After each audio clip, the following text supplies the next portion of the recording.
Hello नमस्कार साथी, आप सभी को आज के क्लास में जो बताने वाले हैं, जो कि आज के क्लास में जो बताने वाले हैं आप लोगों को बीच मोस्ट इम्पोर्टेंट क्वेश्चन अति ल- यानी अति लघुत्तरीय प्रश्न है। तो जो कि आप लोगों को बीच चैप्टर का नाम रहा कि मोस्ट इम्पोर्टेंट बात है। तो संसाधन विकास और उपयोग क्या है, उपयोग, ठीक है। मोस्ट इम्पोर्टेंट क्वेश्चन है। तो ये क्वेश्चन तो ध्यान दीजिएगा, आप लोगों को बीच आज की क्लास में जो बताने वाले हैं बहुत बेहतरीन तरीका से बताने की आज चेष्टा रखेंगे। तो चलिए आप लोग को बीच बताएंगे और साथ ही साथ इसे नोट कीजिए, लाइक और लीड कॉपी निकाल के नोट कीजिए इसे और शेयर कीजिए जितने भी हमारे भाई है, बंधु है, दोस्त है, सारे दोस्त के पास। तो चलिए बताते हैं आप लोगों को बीच कि पृथ्वी यानी पृथ्वी सम्मेलन कब हुआ था। यानी पृथ्वी सम्मेलन यानी पृथ्वी का जो सम्मेलन जो हुआ था वो कब हुआ था। प्रथम पृथ्वी सम्मेलन जो हुआ 1992 ईस्वी में हुआ था। कब हुआ? प्रथम पृथ्वी सम्मेलन 1992 ईस्वी में ही हुआ था। कब हुआ? प्रथम पृथ्वी सम्मेलन 1992 ईस्वी में हुआ था। जबकि प्रथम के बाद द्वितीय यानी द्वितीय पृथ्वी सम्मेलन यानी द्वितीय पृथ्वी सम्मेलन 1997 ईस्वी में हुआ था। कब हुआ? 1997 ईस्वी, 1997 ईस्वी में। कब? 1997 ईस्वी में ही हुआ था।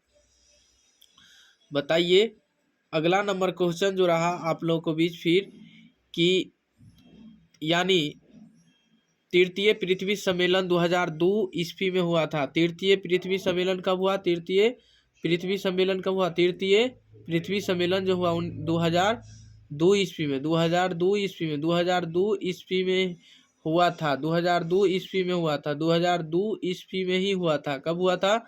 2002 ईस्वी में ही हुआ था। ठीक है। चलिए, सतत पोषणीय विकास का विचार सबसे पहले किसने प्रस्तुत किया? सतत पोषणीय यानी पोषणीय विकास का विचार सबसे पहले किसने प्रस्तुत किया है? तो सतत पोषणीय विकास का विचार सबसे पहले 1987 ईस्वी में यानी बटरलैंड कमीशन ने ही प्रस्तुत किया। किसने? लैंड किसने किया? बटरलैंड कमीशन यानी कमीशन ने प्रस्तुत किया था। 1992 के संयुक्त राष्ट्र के पर्यावरण और विकास सम्मेलन के किस एजेंडा में सतत पोषणीय विकास का उल्लेख है? तो बताइएगा कि 1992 के संयुक्त राष्ट्र के पर्यावरण और विकास सम्मेलन के एजेंडा 21 में सतत पोषणीय विकास का उल्लेख है। कब किया गया इसका उल्लेख? 21 में यानी एजेंडा 21 में सतत पोषणीय विकास का उल्लेख है। तो बताइए, हम अगला नंबर क्वेश्चन बताने वाले हैं आप सभी को, बहुत आसान तरीका से बताने वाले हैं। तो आज का जो कुछ बेहतरीन है तो चलिए बताते हैं। लघु उत्तरीय प्रश्न मोस्ट इम्पोर्टेंट क्वेश्चन है। तो खनिज भंडार कब संसाधन बनते हैं और इन्हें किस वर्ग के अंतर्गत रखा जाता है? यानी खनिज भंडार कब संसाधन यानी बनते हैं और इन्हें किस वर्ग के अंतर्गत रखा जाता है? तो बताइएगा, मोस्ट इम्पोर्टेंट है कि जब खनिजों का महत्व बढ़ने लगा और लोगों ने अपने कुशलता का प्रदर्शन करके उनका निष्कासन करना प्रारंभ किया था, उपयोग में लाया गया तो वे खनिज भंडार क्या यानी संसाधन बन गए। इन्हें क्या कहते हैं? इन्हें प्राकृतिक संसाधन वर्ग में रखा जाता है। इन्हें प्राकृतिक संसाधन वर्ग में क्या करता है? रखा जाता है। उसे जो अनवीकरणीय संसाधन कहते हैं। किसको अनवीकरणीय संसाधन कहते हैं? जब खनिजों का महत्व बढ़ने लगा और लोगों ने अपने कुशलता का यानी प्रदर्शन करके उनका निष्कासन करना प्रारंभ किया और तथा उपयोग लाया गया तो वे खनिज भंडार संसाधन बने गए, इन्हें प्राकृतिक संसाधन वर्ग में रखा जाता है जो अनवीकरणीय संसाधन है। बताइए नवीकरणीय संसाधन के कोई दो यानी उदाहरण, यानी नवीकरणीय संसाधनों के कोई दो उदाहरण दे। वैसे संसाधन जिन्हें भौतिक, रासायनिक या यांत्रिक प्रक्रिया द्वारा उन्हें पुनः प्राप्त किए जा सकते, यानी वैसे संसाधन जिन्हें भौतिक क्या है, जिन्हें भौतिक, रासायनिक या यांत्रिक प्रक्रिया द्वारा उन्हें पुनः प्राप्त किए जा सकते हैं, वे नवीकरणीय संसाधन कहलाते हैं। वे क्या कहलाते हैं? नवीकरणीय संसाधन कहलाते हैं। क्या कहलाते हैं? नवीकरणीय संसाधन कहलाते हैं। जैसे सौर ऊर्जा, पवन ऊर्जा, मछलियाँ तथा जल विद्युत इत्यादि। ठीक है, चलिए अगला नंबर क्वेश्चन देखिएगा।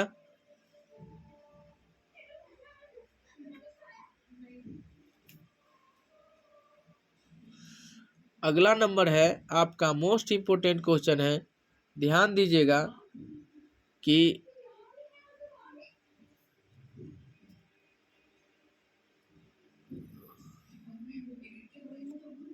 यानी मानवकृत किन्हीं चार संसाधनों के नाम लिखे। क्या है?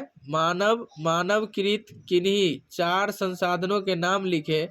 वे संसाधन जिससे, यानी वे संसाधन जिससे मनुष्य यानी मनुष्य द्वारा निर्मित किया जाता है। वे संसाधन जिससे मनुष्य द्वारा निर्मित किया जाता है उसे मानवकृत संसाधन कहते हैं। उसे मानवकृत संसाधन कहते हैं। अब बताइए मानव संसाधन किसको कहते हैं? मानव संसाधन बताइएगा, मोस्ट इम्पोर्टेंट क्वेश्चन है। मानव संसाधन हम उसे कहेंगे जो मानव द्वारा किया जाता है। मानवकृत यानी मानवकृत संसाधन। ठीक है, मानवकृत संसाधन किसको कहेंगे? जो मानव द्वारा किया जाता है उसे मानवकृत संसाधन कहेंगे। जैसे मानव जनित संसाधन के चार उदाहरण दें, यानी मानव द्वारा यानी किया गया काम, उसका उदाहरण, यानी जो मानव कर सकता है यानी करता है, मानव जनित संसाधन के चार उदाहरण हैं। एक जो है सड़क, एक क्या है? सड़क है, दूसरा भवन है, और तीसरा रेल लाइन है, और चौथा शिक्षक संस्थान है। क्या है? शिक्षक यानी शिक्षण संस्थान। ठीक है, मोस्ट इम्पोर्टेंट क्वेश्चन है।